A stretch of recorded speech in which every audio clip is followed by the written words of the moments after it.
Hello everyone. Welcome. Welcome to Cosmic Truth, teaching from the stars, wisdom from the earth. The Cosmic Truth Conference is bringing together a diverse and visionary panel of speakers who will share potent teaching from the stars and sacred wisdom from the earth. We are invited to dive into life-changing and liberating cosmic truth so that altogether, we can offer our highest contribution at this truly momentous time on our beautiful mother planet. I am Isha, your host and creator of this event, and I am delighted to welcome Hira Hosèn. Hello, Hira. Hello. Hello, so nice to have you here. So I will share your bio so that everyone gets to know you. Hira initially came to Earth to catalyze the great shift of global awakening, but now that the split of our human collective has manifested, Hira is a source portal, guiding those who are ready to complete their learning cycle into the next level of ascension and accessing new areas of being, for example, by channeling source bliss. For over a decade, Hira lived in a Zen temple in the south of France with her family as an ordained Zen nun, and she is now living in Egypt since 3 years, where she is continuing her work as an international meditation facilitator and light language channel.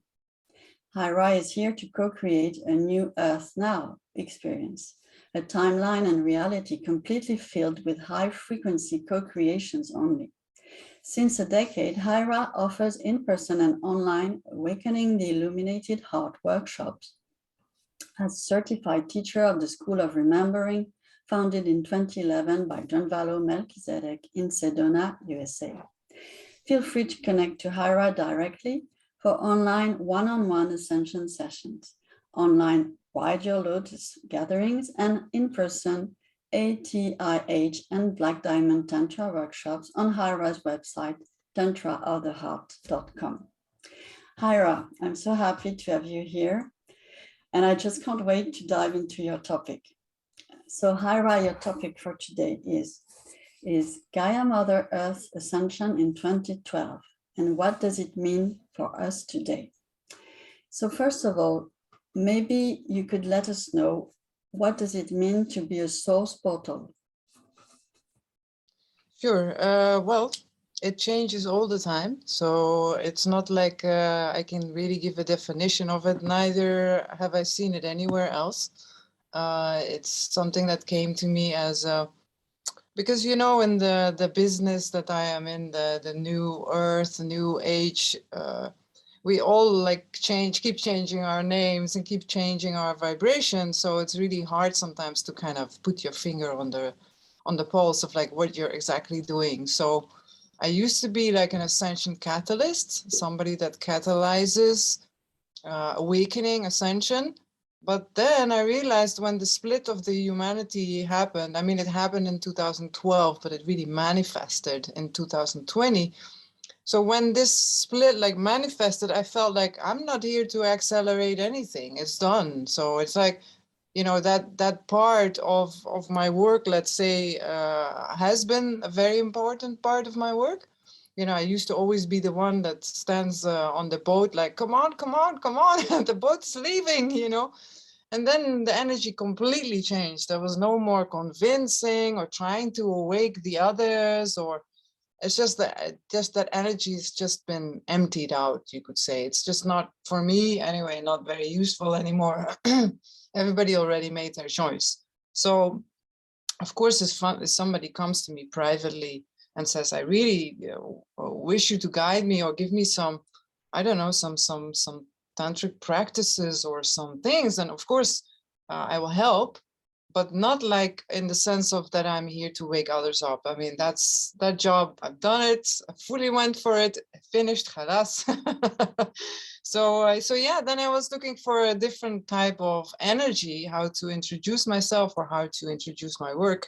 And then this name came, you know, and it came over the last years a lot of times, like I'm a portal of source, meaning I can, and everybody in a way is, right? Because we can all tune into source in different frequencies, different colors, different, you know, and then that portal just basically means, I mean, portal is also a word like light codes, portal are words that now in the new age or in the new earth communities is very up there. Like everybody is all of a sudden like, you know, making light language, and it's beautiful.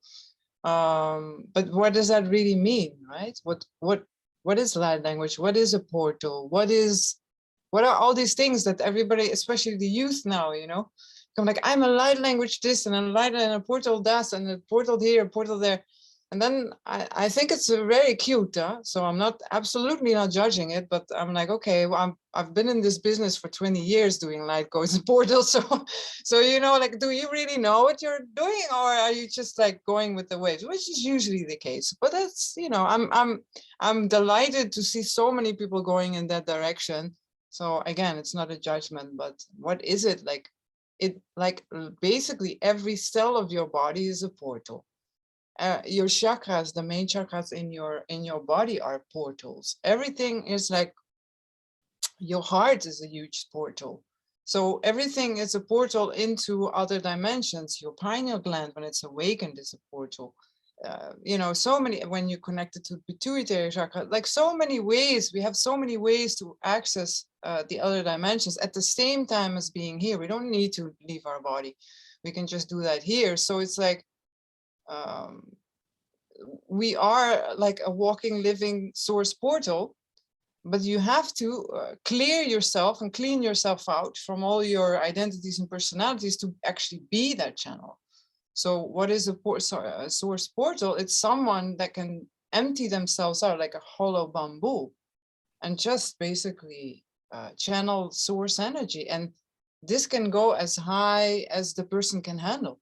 You know, sometimes there's people that can handle a very high frequency, but they can only handle it for 5 minutes, maybe an hour.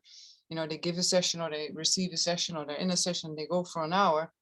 But there's others that's their normal state, you know. So how high can you carry the frequency of source in your physical body as an embodiment of source? And then I would call that a source portal.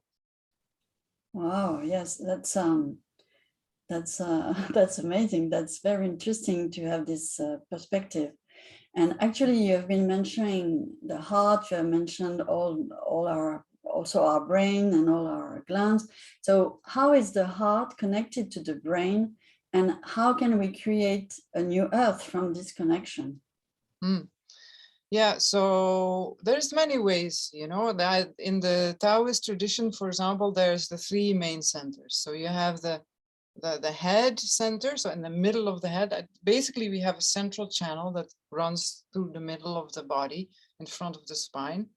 And all these chakras are kind of aligned to that, but our main center is the one in the middle of the head. And then you have the heart. Obviously, the heart is the seat of the soul, right? The heart is like the one. But we also have a third main center, which is the belly. So, for example, in the Taoist tradition, and I'm talking about the sexual kung fu and, you know, like the internal alchemy lineages, because there's 12 different lineages that we all call Tao, and, you know, they're all different. And I train with a certain lineage that comes from the dragon lineage, you could say, like. And so, for example, like, there's a different life force in the head than there is in the heart, and there's a different life force in the heart than there is in the belly. The belly is more like about vitality, you know, personal power and stuff like that. The heart is more about connection. Are you connected to source? Are you connected to the others? Are you connected to yourself? Very different life force energy. And then in the head, same story. It's like we call it Shin, Jing, Qi, like all these different names for different life forces. So, of course, when you start to connect the upper 2 chakras with each other, or main centers with each other, there is an extra energy, you could say, because you're linking them. So in that sense, it's very simple. You just kind of like start breathing, becoming aware of these different centers, connect them. Even if you connect the 3 of them, it's even more powerful, right? Because then the fire, you know, from your belly will give energy to the heart to open. When the heart opens, it gives energy to the rising, to the third eye to open. And then when you start to go back again from the third eye to the heart and the heart to the belly, then you have a full-on energy flow going, you know, like which really creates very interesting energies for your awakening, your ascension. But a different way is the way that we teach it in the School of Remembering, where we literally, we call it the Tantra of the Heart, which is a very ancient method. It's not new, where you use the tongue in a certain way in the mouth, so that actually the heart and the brain are starting to make love to each other. So the brain becomes feminine, which usually is masculine, and the heart becomes masculine, which is usually feminine. So these polarities change, they shift. So instead of the heart always like with a little voice, you know, I would like to go in that direction, and the brain's like, no, we're doing that, you know, it's like the other way around this time, because you're doing the Tantra of the heart. So the brain is like, I don't care, whatever the heart wants, because it's basically in bliss, it's in alpha waves. Through the Tantra of the heart, you create alpha waves. So the brain is like, whatever you do, you know, just keep on going, that's fine. And the heart is like, okay, now we've got some power here, we'll go to the right and not to the left, and we'll go there and we'll do this and we'll connect to this person, you know, etc. So it's very physical, huh? A lot of people do a lot of meditations, which I think it's amazing. I prefer people doing meditations than going for war. But what a lot of people don't understand, I mean, in my in my humble perspective, like, I'm not, you know, maybe somebody will come in one day and change my opinion. I'm totally open for that. But my opinion for now, or perspective for now, is that the awakening, the attentions, is the in the body process. Don't stay out there and I'm going in that direction and that dimension and I'm going here and I'm seeing dragons. Yes, I also travel with dragons, but it's an in the body experience. I ride the dragon in the body experience, and then I access different dimensions. And I find it to be more powerful than just, you know, having all these amazing spiritual experiences out of the body. And then what? You know, you have people that use a lot of plant medicine and everything. They come out and they're like, they have no way to integrate their experience, because it wasn't like in the body, even though they thought it was in the body, but their body was going through a process through the plant medicine. But are they really in the body? Or are they just, you know? So, yeah. Yeah, so it's really all in our body. Yeah. Okay, there are different chakras and so on, but here, now, in our body. Exactly, in the heart, and work with that, work with the different centers. So through the third eye, you access a very different dimension than through the heart. It's very different dimension than from the belly, or even the lower chakras, right? So or from your feet, like all the different parts of the body, you're accessing different dimensions. You really truly are, if you bring your awareness here, in a different dimension than in your throat, a different dimension than in your heart. That's why we need that balance. If not, it would just be, okay, let's go into our hearts and it's finished. But it's not. We need to align all of the different points, let's say. Yes, when you're speaking, I feel those vibrations inside, because it follows my breath, probably, as you are saying. It goes up and down also. Is that it? Yeah, it can be very subtle, because we think always it has to be very powerful, but the most powerful is the subtle breath. The most powerful is the subtle mind. And when these, like, I'm not saying I'm a total professional of this, but this is my own practice, that when the subtle breath and the subtle mind come together, this is what the Buddhist, the Tibetan Buddhists call tumo practice, inner fire, inner bliss. So they work with the inner fire, the inner bliss, and in the central channel. So this is really my practice as well every day. It's like the central channel that I keep repeating is like the core of our being. It is from where you are born. It is from where you leave when you die. It's like, it's the core of our being. Okay, we are so focused on the outside world and our phones and, you know, everything on the outside, that we're not, if you say to someone, hey, the core of your being is your central channel, you will be like, what? What do you mean? But once you start, exactly what's happening to you is like, we're talking about it, you're feeling it. You're feeling that subtle energy and subtle mind, subtle breath. they are connecting. They're like, oh, this is wonderful, you know, if it can be that easy, and that we can work on that level. Yes, it is more subtle yet more powerful, for sure. Well, it's yes, it brings really a lot of emotions. just Right. listening to you also describing it. It's amazing. Well, thank you. Also, you mentioned in one of your sentences, you just mentioned the new earth, and also that's part of your work now, the new earth. And I've been wondering actually if you could share with us what is the state of the current split now in our human collective on Earth right now, and how can we contribute to build this new world? Yeah, this is I love you asking that question, because it's really a passionate subject. I love the subject because that's my focus now, you know. It's like, how do we create that new world? Where is it coming from? Who's in, who's out? Are we still allowed to get people in? Maybe, you know. So yeah, it's a big topic, but what I've noticed is that the choice is made. Okay, so in 2012, before 2012, as a planet, we were supposed to all make that shift, all of us. But somehow a very big part of our humanity was not ready for it.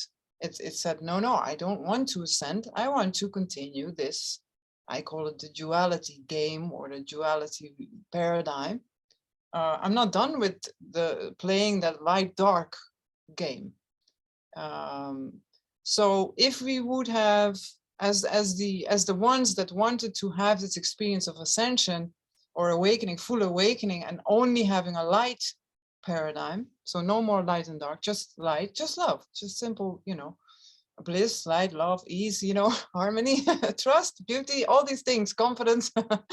If we wanted to have only that, then we would have kind of pushed this timeline onto the others, because it was clear that, you know, there was kind of a, you could say, a vote, yeah, kind of a vote that happened. And it was clear that the split had to happen. So the split happened in 2012. The Earth herself, Gaia, she went into that new timeline already. Can you imagine? That's 10 years already. So I'm a little bit like, I was totally aware in 2012 that this was happening. So I'm a little bit like, since 10 years, I'm a bit like, okay, you know, it's like the clock is ticking. I'm 48 years old. So I'm not like, you know, and then 10 years old is 60. I mean, you know, I'm not like, I'm a bit like, let's let's go. So I've always been like that. But then 2 years ago, the energy just completely shifted. You can call it Corona. I don't care. Like I don't even use that name, because I see that reality in a very different way. But it did make a physical split of something that was already energetically happening. So then you can look back and you can say, okay, but so are we, what's going on now? So then, okay, so then you look, there's a split. Okay, so there's the let's say the high frequency of humanity that really wishes this light paradigm, and only that. And most of us, I mean, definitely including me, we still have these programs running. We're coming out of, like, I don't know how many, 40,000 or even more of thousands of years of that light dark paradigm. So it's not like in 10 years we can just, you know, clean and then we are only light. It's like, but at least there is this kind of very intention, you know, and the intention is there. Like, I create a new earth, and I play with the people that are part of the new earth, and I will make a lot of commitment and a lot of energy to connect to those people, you know, like things that you organize. It's really connecting to that high frequency part of the human collective. It's like, yes, you know, cosmic truth. I mean, you know, just the title is like, okay, high frequency, you know, I'm in, you know, so that's great. Then you have the other part of the human collective, which is the majority for the moment. They go for another time. And in the beginning, I was like, okay, you know, trying to get them in. But as I said now already, I think it's the third time I'm saying it, it's no use because if I push on that timeline, I will actually separate them even further from me or from this timeline than they already are. So it's like speaking a language that they don't understand, and that even if I'm going to speak that language, I'm going to repulse them. And this is the last thing I want. Like, I'm not someone that kind of likes this split, to be honest. In 2012, and that's what I signed up for. That's why I came to this planet, to get all of us on that boat. So I'm still having programs running that I am like, I wish we all went for it. And I know that in the next few years I will let go of it. That's fine. But yeah, it's a slow process. So me, I'm more on the, let's say, embrace it all. I'm a person that embraces it all. I don't have judgment at all. I'm not saying, oh, you're on the high frequency, or you're on the high frequency, you're on the low frequency, so you're a sleeper. Like, even those words for me are insulting. They are insulting. Like, I look at my family, I look at friends that are maybe, they're on that other side or whatever you would call it, because they're not spiritual, blah, blah. But when I look at them, they have a lot of courage, and they have a lot of fun, and they have a lot of heart, and they have everything I have. So there is no split in that sense for me. Like, I'm embracing all of it. But I need to have my boundaries also very clearly. If there's someone that comes in with toxic energies, then I'll have to be struck, and I will cut it, and this person is not in my life, but not as a judgment, like, oh, you're toxic and I'm light. No, I embrace it all. So what can we do? We can embrace it all. Don't go into righteousness. Like, I'm so spiritual, I know everything. I'm on the high scale of the blah, blah, blah, high vibes, only high vibes. You're not high enough for my vibe because we're not resonating. This is what you see a lot in the New Earth communities even, huh? Like this kind of arrogance, so all these things, no righteousness, no this, no, just embrace it all. Just keep embracing and loving humanity as it is, and then, yes, we have to build new structures of working, new structures of finances, new structures of, look at the hospitals. I mean, it's scary. It's scary places because they're only on the body, there's no integration of the emotional body. There's no integration of healing the mental body. It's just on the body. And I'm not saying like they're bad. Like, if I have something, I will go and check, like make a scan or whatever. So again, I'm not judging, but I'm just saying, like, we can build new healing structures, new finances structures, new. So everything we need to create new. There's a lot of work to do, but happily, the people that are choosing that timeline, they have a lot of energy and they want to. It's like they are programmed for it. It's like they are wired for creating a new world, and they're like, finally, I can create that new world. The youth nowadays, I have a daughter, she's 13, totally different species even. It's like, I can't even compare her to my generation anymore. It's like totally different. They are already wired on the new earth. They don't even need to do anything. They just attract, let go, have fun, So I trust that, everything will go by itself. But yeah, for sure, there's quite some work to do. I don't know if that actually answered your question, but yes, it did. Basically, it's just a matter of being as we are each. yeah. If I understand well, I mean, if I connect with what you're saying is that how I would summarize it, I think, is just be as we are, all of us, whoever we are, and wherever we are going. Is that how we can? I agree, and have strong boundaries. It's like you have to stand in your power nowadays. It's like, even if I don't know, it wasn't like that before, but because the earth has ascended, everybody has become more powerful. It doesn't matter if you're on the light side or on the light dark side. Everyone is more powerful. Everyone is more sensitive. Everyone is more telepathic. Everyone is getting more magic.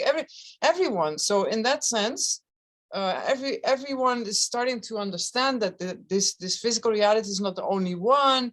It's kind of these veils are lifting. of the planet. So everybody's on that road, whether you're on this paradigm or that paradigm, everybody's feeling it. So in that sense, you need strong boundaries. You just, you know, if I go in a like I was in Amsterdam 10 days ago, so I was in the flight and everything, and I was like, okay, so how do I do this? Because, you know, I don't want to get political here, but I don't, you know, I don't agree with these masks. So I was like, okay, how am I going to take this flight all the way to Egypt without making a problem, without saying anything, but without wearing it, you know? So then in the morning, I did a long meditation and I said, okay, human collective, help me. Mother Earth, help me. I would like to just do this. If it really becomes a problem, I will put it, no problem. But if you can just let me go home without needing to defend myself or say anything or get anybody attention, nothing, great. And the human collective was like, okay, done. You know, don't worry. Like, so I just took the plane. Nobody said anything. I took 2 planes. Nobody said anything. Nobody asked anything. Everything was just like, and I could just walk through with a smile. I have not seen anyone also without it. Huh? Everybody in the plane and this and that and the checking office and da. Everybody was wearing it, but they all seemed to enjoy my smile. You know, so no big deal. So I'm not saying like you have to be rebellious or you have to do this or you have to do that. It's more like, yes, be yourself, but also kind of state in a kind of a. I'm not saying how you say aggressive way, huh? But in a powerful way. Kind of like, I stand for that and you're aligned on it. And of course, if it makes a problem, you can adjust because you're not like so fixed on your thing, like it has to be like I want, but at least you're clear, like this is, you know, this is how I live my reality. And if you have a problem with it, then you will have to mention it and I will have to show you my boundary and we'll see where it goes. So, you know, it's just an example, maybe a silly example, but it shows what I mean. It's like nowadays, unfortunately, but also why not? It's apparently it's part of the new whatever's world, 2 worlds living in. It's very kind of challenging to live in 2 different worlds at the same time. So I would say, I agree with you. Be yourself, hold strong boundaries, like be strong, stand strongly in your own power. I would say, stand strongly in your own power. And also a 4th point, I would say, realize that you are creating that timeline split, or you are choosing whatever timeline you're in every moment. Every moment, like we're having this conversation, people are watching this, whatever is happening, every moment you have that timeline choice. The smallest thing can change a timeline, like deciding I go there, do this, I decide to whatever. You know, every decision, every breath is a choice on what time. So this you have to be very careful with as well. It's like, is this really the highest frequency choice that I can make right now? Or am I following, I don't know, fear or whatever, defense or whatever's? And then you just go back and you're like, yes, okay, this was not the highest, most frequent. Okay, I'll do that because this is the highest frequency I can go to, you know. Yes, thank you, because it helps me as well to this sentence, the thing that you're saying about being clear and settling a boundary. That I think that's very important, because sometimes we tend to think, okay, we are living from the heart, so it means, you know, welcoming everyone and so on and so on. But first of all, we have to be true to ourselves. That's how I understand it. Yeah, and I made that mistake also, like pleasing the others, and you know, always people would come to my workshop. I started 10 years ago with these workshops, living in the heart, and I kind of like everybody, I was hugging everybody and everything. And at a certain point, it started to change. Like I've met thousands of people in these workshops, and at a certain point, I felt it changing. I felt like, no, today I don't feel like hugging anybody, and that is okay. I don't, just because I'm a Living in the Heartbeat teacher doesn't mean that I have to like everybody, love everybody, hug everybody. And actually what I've noticed, which kind of surprised me in the beginning, but now I understand, is that the further I go into opening my heart, the stronger, the stricter I become about my boundaries, which is kind of, yeah, I didn't expect that, you know, I expected it to be sweet and fluffy and soft, you know, and and when I look at where I am now, I'm like, no, I'm definitely soft, and there's definitely a lot of peace there. You know, when I create a space, people can be absolutely themselves, like whether they are angry, sad, whatever, everything is welcome. Like I can really embrace and welcome everything with a peace in my heart. But at the same time, I'm very strict with the boundaries. Like if someone goes out of their way and I feel others are starting to feel unsafe, bam, I will be there and I will change the energy. So I agree with you. Yes, it's openness and it's welcoming. It's being in the heart. It's love. It's light. It's bliss. It's joy. All these things, but not without very kind of a very strict setting, you could say. Like, and that setting is created through that power, through, you know, that being strongly in your power and not giving an inch of it away just to please anyone. Yes, and yes, and that's how we will. That's how we keep this new earth being built and building this new world. Yeah. Together Yeah. with all those youngsters you're talking about, all those generations, all the Yeah. babies, how they are so Exactly. powerful Yeah. and yes. Well, thank you so much, Hira, for all that you have shared today. It's been really, really well. Mind opening for me. Thank you very much. And so, Hira, I know that you are sharing also a beautiful free gift today with the audience. You are offering a guided meditation. Can you say a couple of words about this meditation? Yeah. So every month I'm doing, it's called Ride Your Lotus. So it's classes that I started about 4 years ago. It's always online. Now in the coming months, I'm taking a little break. Normally it's every month. So this is one of those meditations. So it's called Ride Your Lotus.